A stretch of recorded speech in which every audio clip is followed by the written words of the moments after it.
talking about castings, is this all castings? So or is what there like you, a bucket underneath?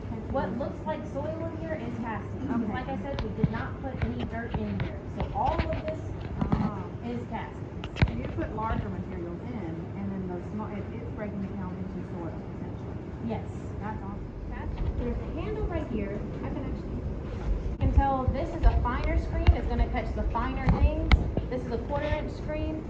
It's going to catch the bigger things. We'll lay them here.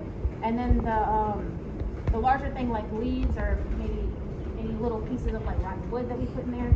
We usually have a bin right here. It'll catch all that, and those go back into here so they can continue to be broken down.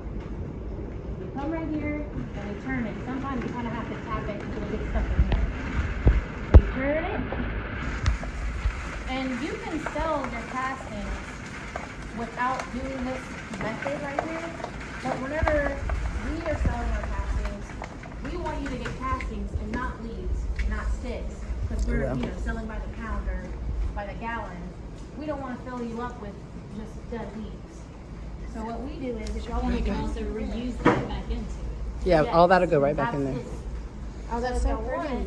Y'all can feel it. It feels very, very soft. Very soft. And there's no smell. And this is what you would sprinkle on your plants. And you don't need a lot of this. It really does not take much. There's so many good bacteria and microbes. Do you know the nutrient content of worm castings, like nitrogen, NPK, or anything like that? It does have a lot of nitrogen. It's, and it has so much nitrogen that you would think it would burn your plants. Oh, one more behind you. But since it's broken down to the most simple form, like I stated earlier, it will not burn your plants. But it does have a very high nitrogen content. That pH thing is mind blowing. It's It huge. is. It's huge. It is. Just because we spend so much in lime and amendments to try to get to that, when you could really. Is this kind of an inoculant? Like if you put it in your soil and it starts that bacterial growth, Yes. and then it helps just inoculate your soil. Absolutely. That's why I was, thank you for bringing that up. That's why I was mentioning that it is its own ecosystem. So if you wanted to start a new bin, if you wanted to start your own bin, the easiest way to do it is go somewhere that there's already worms, like right here, or in the woods. You can actually make a pile in the woods with cardboard, like we mentioned out in the garden. The worms will come to that, and they will have their own ecosystem right there. You take a scoop of that where they're already living, start your worm bin with that because it already has the microbes, it already has all the things that they've created, and they will thrive in that.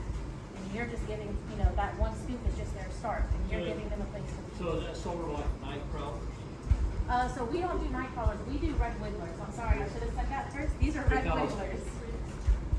I know in the woods it's mostly night crawlers. So That's that's why if I you was do wondering if y'all had different worms. Yes, sir. We have red wigglers. Like I mentioned earlier, they stay closer to topsoil. So if you want, you can go lay out your cardboard and they will come to it. But they're there. I mean, they're Night definitely crawlers there. coming to deeper. Night crawlers are deeper.